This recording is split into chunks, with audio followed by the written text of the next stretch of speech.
Dude, a bean burrito. This is a very good bean burrito. Let me eat it. Reapers, what's this good? It's your boy Laser. He's wise with another scary reaction video. He's on the scary content. So I continue to laugh. He's reading 4 terrifying real human experiments. Guys, there's so many crazy ass experiments that were done in the past. We're not straight. If you're scary content, you're scary music, this is in the feature. It's the button. You subscribe to the notification bell icon. I'll stream every night on Twitch. Go check out the streams, fucking amazing. Let's dive straight in this video. Number 4, the CIA loves LSD. More commonly known on the streets as acid. LSD is a psychedelic. I've never done LSD in my life, but I have no desire to either.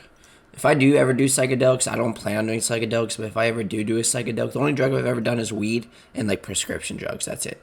And fucking a little nicotine, if you want to consider that a drug, and I regret doing nicotine. I'm glad I'm over that shit. I wasn't even addicted to it. I just did it because I thought it was fucking cool at the time. Goofy me. Don't do nicotine. Don't be stupid. But I was gonna say, like, if I ever do a psychedelic, it would have to be shrooms. Fuck LSD. No. Drug that causes colorful hallucinations and intense thought patterns in its users. In the early 1950s, way before anyone knew about the drug, the American government was busy conducting its own LSD research, and they weren't afraid to use the unwilling public as test subjects. The Central Intelligence Agency was put in charge of a program called MKUltra. Their goal was to see if they could use LSD for various forms of mind control. More specifically, they were thinking of using it as a truth serum, or to wipe clean an agent's mind after they retire, or even as a way to get people to obey commands. MKUltra had one experiment in particular called Operation Midnight Climax. For this operation, the CIA rented apartments in San Francisco and New York and made them look like brothels. Then they paid prostitutes $100 a night in return for luring clients back to the apartments and putting LSD into their drinks. Sometimes they were told to smoke marijuana instead. The entire time, the CIA watched and recorded the client's every move through a one-way mirror. This went on all the way until 1964, when the last That's me, bro. Screech! CIA outpost was quietly closed down. Another part of Operation Midnight Climax focused on government infiltration. For this experiment, CIA agents would pose as members of certain activist groups and drug them with LSD so they could study their reactions. At one point, the CIA even hired professional stage magicians to show Secret Service agents the best ways to slip LSD into someone's beverage without being detected. See, like, these motherfuckers are making LSD seem like it's bad. I mean, LSD, I've never done LSD in my life, but people tell me it's like, that shit ain't no joke. I think LSD is like, I don't know. I remember seeing this one comparison between like LSD and shrooms. Someone said like LSD is for people that want to like, I forgot, what was it?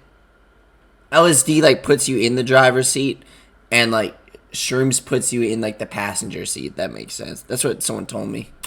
By the end of the operation, the United States government had used taxpayer money to make thousands of people take psychedelic drugs against their will. Number 3, it's crazy. I was actually gonna do LSD at one time, but like, thank God it didn't work out, because like now when I think about it, bro, like no, I'm gonna stay away from psychedelics. I'm sober now. I don't do drugs, but it's like I used to do weed a little, but I'm staying away from psychedelics. I just don't think I would have a good experience with them if I ever did try them. I'm not like, I know it all comes down to like mindset when you do that shit.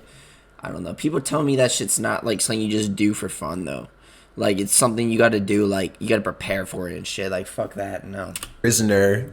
Graham Young was a scrawny teenager living just outside of London in the 1960s who was very bitter about life. His mother died of tuberculosis when he was less than 3 months old. During this time, his grieving father sent him to live with his aunt, a relative who he never bonded with. When his father finally remarried and took Graham back home, the boy hated his stepmother more than anyone he had ever hated before. This lack of affection would become what allows Graham to later experiment on his entire family and countless others without feeling any pity or remorse. Graham receives a chemistry kit and spends most of his time alone studying his two favorite subjects, chemistry and Nazi history. No doubt Nazi As a boy in striped pajamas, I forbid that. Stupid Nazi brat. experiments are what helps inspire him to go on multiple poisoning sprees soon after. His first victim is his only childhood friend, Christopher Williams. As they eat lunch together, Graham sneaks poison into his friend's sandwiches almost every day. It wasn't long after before Christopher began vomiting, having severe headaches, running a fever, and missing school all of the time from feeling exhausted. Doctors thought he was simply suffering from a severe and prolonged case of the flu and didn't think much more of it.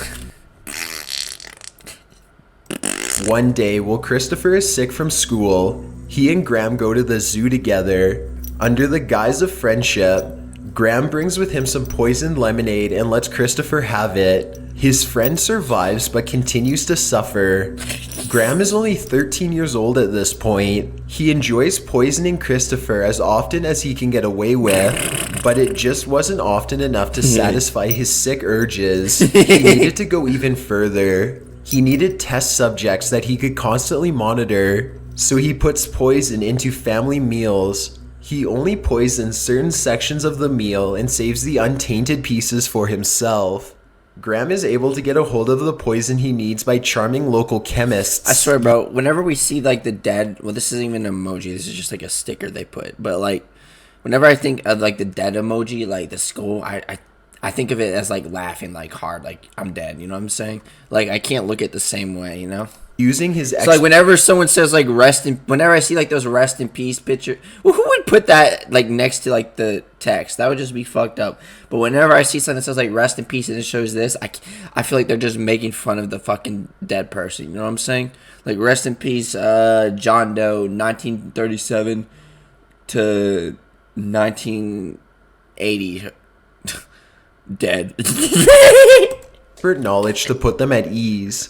He explains that he was a harmless young scientist himself and needs ingredients to experiment with. Sometimes he would even convince them that he was a college student so that they would sign the release forms, giving him access to a steady supply of poison. The poison Graham was using was called antimony, and it was used in the 60s to make batteries and other common products. It can be used in powder form to easily poison someone.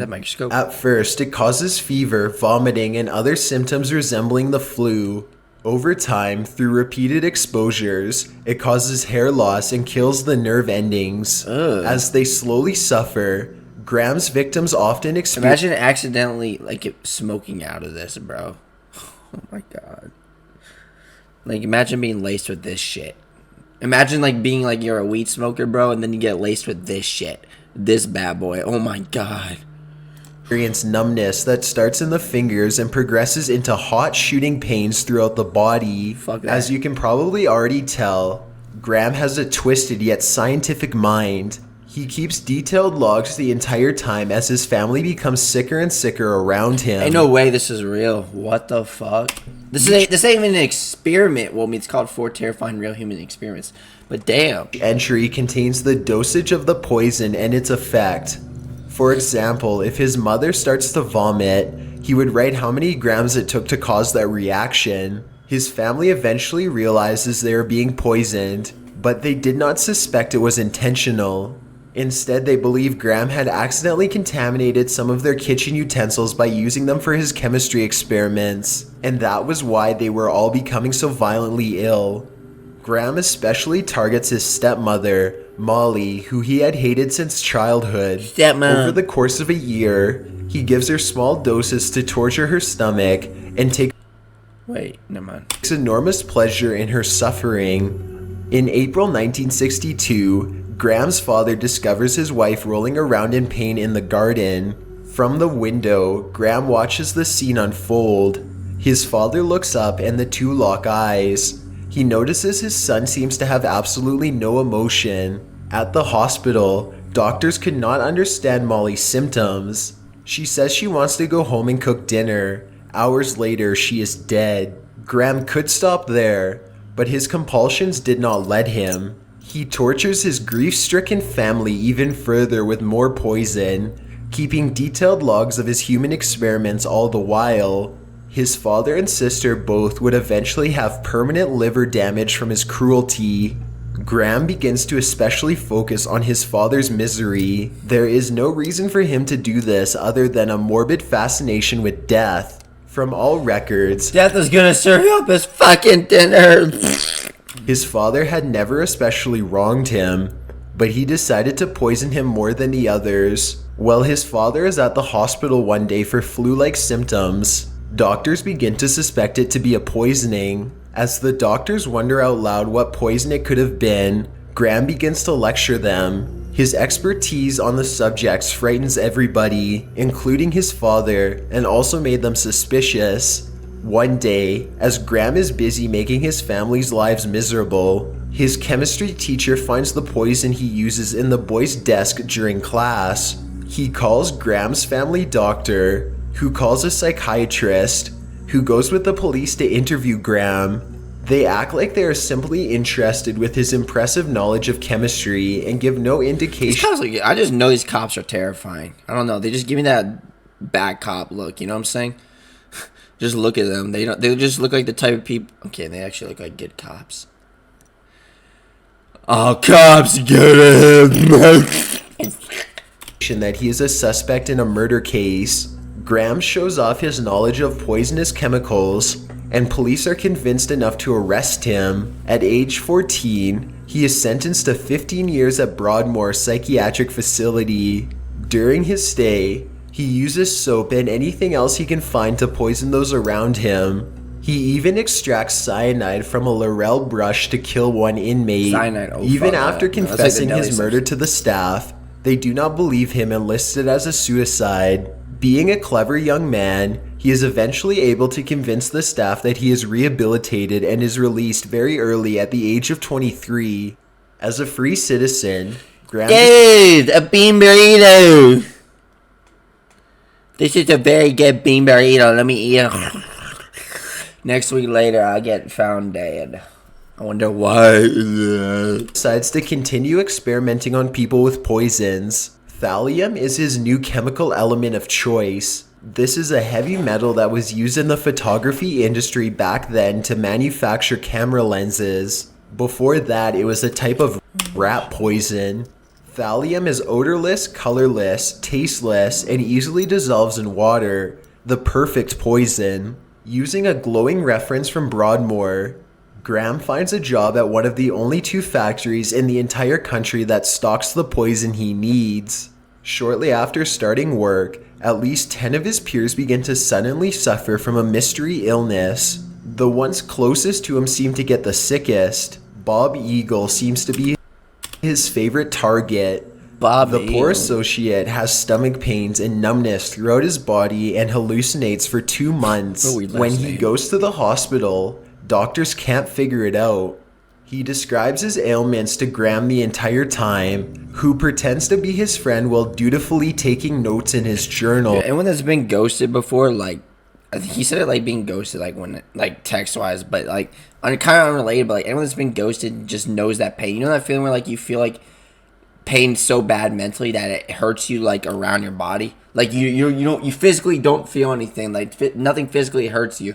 But, like, the pain is so mentally bad that it ends up physically hurting you. You know what I'm saying? That's, like, the worst. I think there's nothing worse than that kind of pain, bro. That's got to be, like...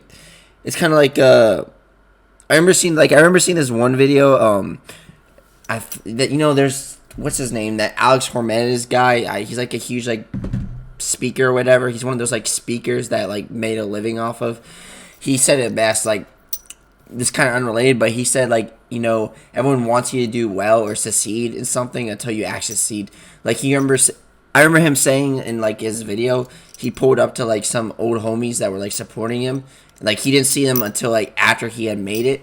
And then he said, they said, like, his old homies, like, when they saw him again, they were like, oh, Bossman's here.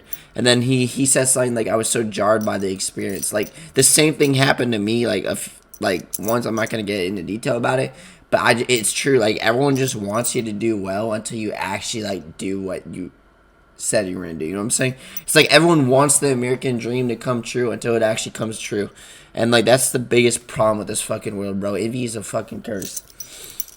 It's the biggest curse ever. Imagine hanging on someone because I'm totally not crying when I'm saying this. I mean, I have a reason to cry. I think it's just stupid. Like, I hate how we live in a society where people think, oh, it's a successful person, he got lucky, blah, blah, blah, blah. You know what I'm saying? Like, people just think it's luck. Like, that's the biggest problem nowadays with everyone. I used to have this mentality. Like, everyone just thinks life is just a big, fat lottery. That's just not how it works. Like, you become what you think about, you know what I'm saying? When Bob dies, if you want Graham to be successful, convinces you'll be his widow to successful. cremate the body to hide all of the evidence. Fred Biggs becomes the next co-worker to be targeted the most. He dies the same way shortly after. At this point, there have been 2 deaths and all of the workers are quite alarmed. A doctor investigates the workplace and concludes that it was a flu virus that claimed their lives. But when Graham begins asking the doctor too many questions, he arouses suspicion from his co-workers. He actually mentions the possibility of thallium poisoning. His co-workers contact the police and criminal investigators start looking into his past. When they find out about his history of poisoning, they raid his house for evidence. There, among Nazi paraphernalia, is the poison and the scientific journal.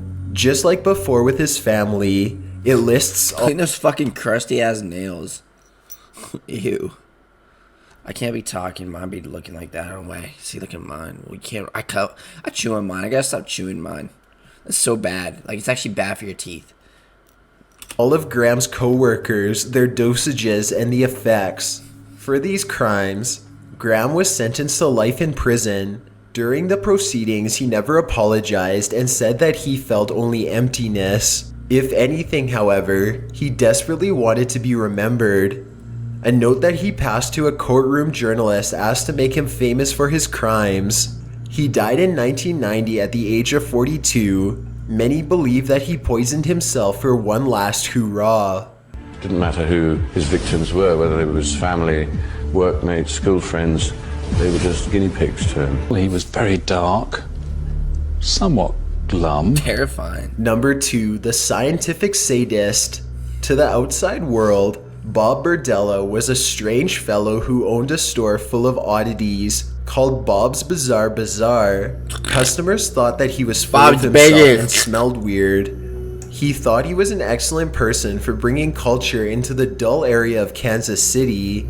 His private life, however, was much more twisted and horrifying than any of the merchandise he sold. One day, Berdella picks up a male drug addict and promises to give him prescription drugs at his house. When they get there, he ties the victim. Dude, it's like, this is like the worst time to watch this, because like I'm currently taking a prescription drug for like acne on my back. Oh man. Remains nameless for privacy's sake, to his bed. There, he tortures him endlessly. Berdella starts by shocking the man's genitals with wire cables, while he snaps away pictures to pleasure himself to later. He does not stop until the victim pretends to pass out. Berdella puts a burlap sack over his head and walks out of the room. He comes back, viciously beats him around the head with an iron bar, and leaves again. When Berdella comes back a third time, he injects a needle full of Drano into his throat. Berdella does this to try and dissolve the vocal cords so his victims could no longer scream. Draco goes blah and the guns go splat. I can't even say my own lyrics right. The guns go splat. Go check out my song Draco on all platforms. Next, he takes Q-tips soaked in bleach and dabs his victim's eyes. The victim later recalls how the burning pain was unbearable and his eyes swelled shut. Each time Berdella left the room, it was probably to make another entry in his journal of human torture experiments. This was not his first victim. Berdella had a lot of experience. He enjoyed torturing young men to death and documenting their reactions in a notebook. In this journal, he made up his own code of vulgar acronyms that reference everything he did to them, and even what positions he abused them in. This is so that he could read over them later and relive the torture in his head again and again without missing any details. The torture acts involved everything from grocery store produce to electricity. He even once tried to rip a man's eye out just to see what it felt like. In total, 47... Hold on, let me rip mine out. This is not ripping out. This is just straight up murking it. Hold on. Alright, here we go, laser. I gotta actually be careful when I'm doing this. Like, I could actually accidentally stab my eye. My dumb ass.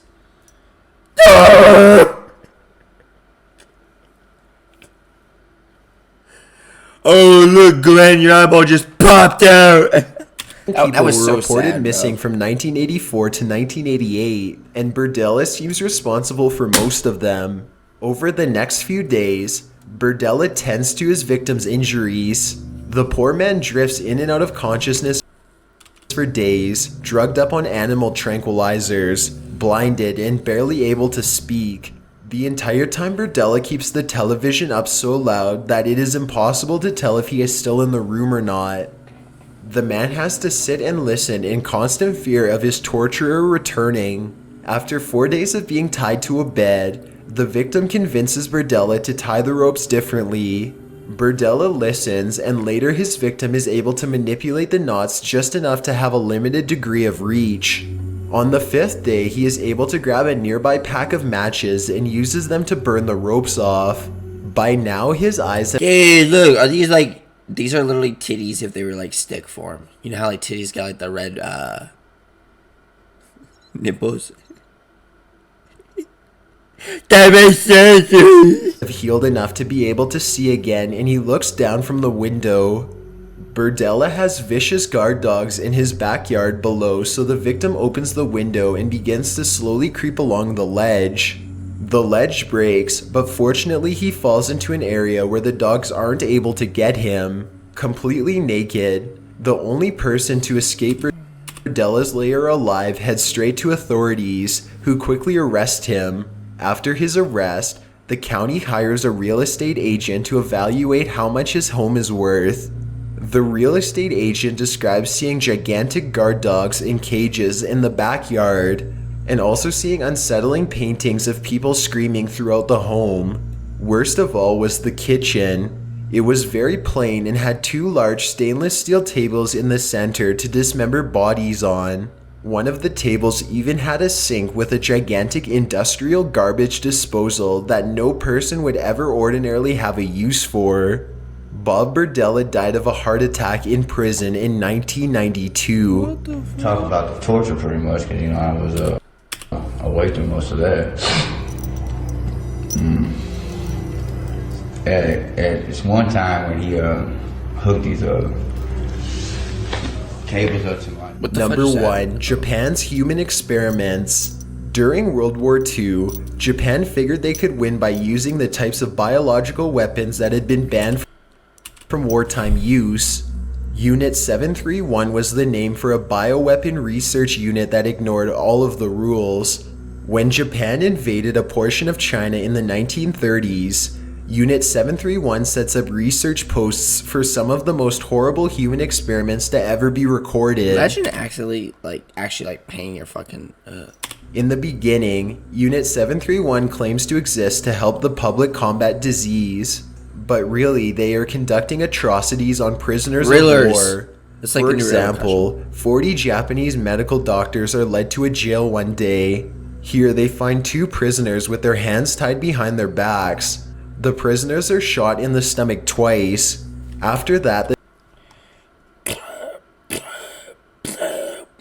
the doctors are divided into teams in order to remove the bullets, without giving the prisoners any painkillers or anesthesia. While this happens, other doctors are practicing battlefield amputations while others are still cutting into their windpipes for another surgical maneuver.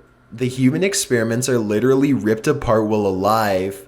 Other experiments tested the effects of frostbite to see if there was a way to reverse it once it settled in.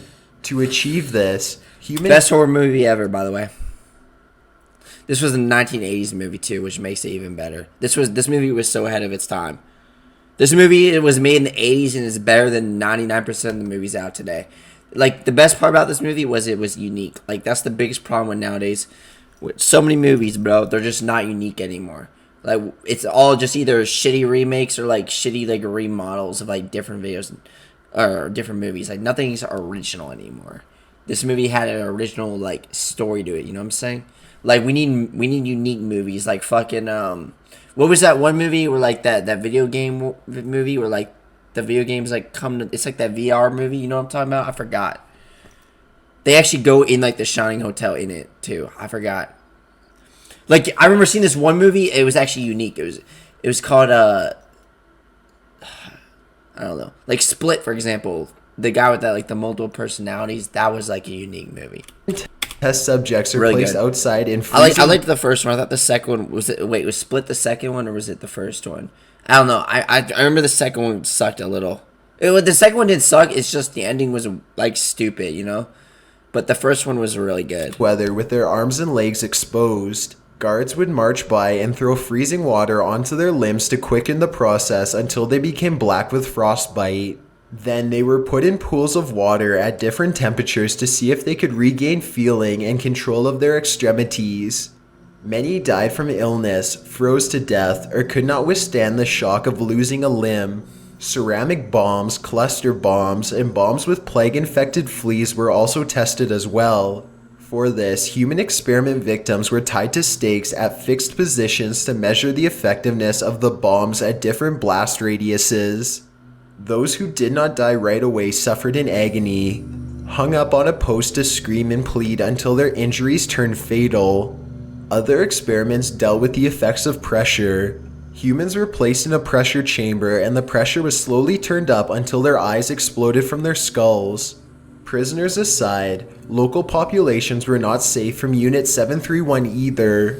Researchers had an airplane to spray anthrax, plague, cholera, and other contaminants over villagers and towns. After the community slowly and painfully died, Unit 731 researchers would examine the dead bodies and take notes to see which weapons were the most lethal.